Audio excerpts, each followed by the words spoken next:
Hey there, I want to talk to you about something that's been lost, and it's time that we named it community. I've been having conversations with gay men over 50 for the last few weeks, and when I ask them where they find community, well, the answers are kind of all over the place, but there's one thing that all seem to mention. The infrastructure that was once there is gone. Here's what they told me.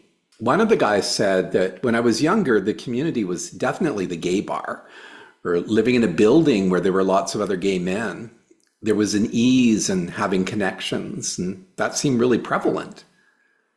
Another guy said, there's no place where we can meet that is temperature controlled, that don't require an exchange of money to enter. We need places like that.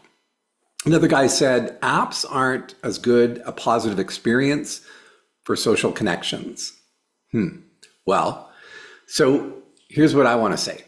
The infrastructure that used to hold our gay community is essentially gone, and nothing has really replaced it. Think about what used to exist. The gay bar was kind of the default, where we would go, where we would know who was going to be there, who was hanging out, and where we could find our people. The bathhouses were a place to connect, and no, not just sexually, but socially. You'd run into people there, you'd strike up conversations, you'd actually build friendships. Community centers were spaces where we could go and gather, where we could organize, where we could build something together. And then a lot of these closed, one by one. Many of the bars have shut down.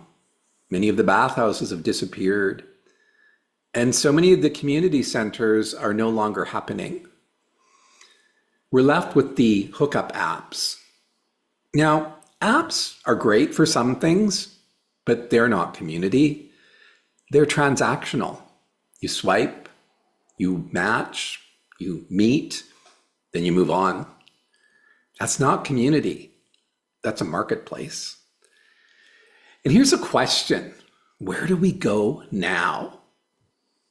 What I'm learning is that we have to rebuild it intentionally, structurally, with facilitation. Because real community, well, it doesn't just happen, it's built. Real community requires three things. First is intentionality. You have to decide that community matters. Yes, you have to decide that. You have to decide that connection is worth your time and your energy. Second is structure. You have to create a container, a space, a rhythm, something that people can count on. They know it's there. Third is facilitation. You have to have someone that's holding the space, someone that's creating the conditions for real connection to happen and that people want to come to. Without these three things, you just have a bunch of people in a room. And I'm sorry, but that's not community. Here's the good news. We can rebuild. We can rebuild our infrastructure.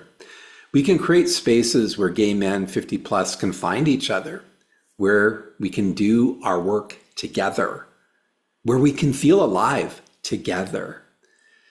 That's what we're exploring here at the Wisdom Trust. Real conversations about what community actually means, real solutions about how to rebuild.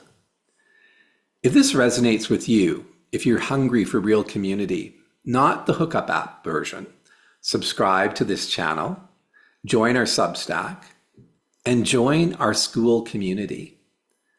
Let's go deeper together. Community is possible, and it's time we started building it. See you soon.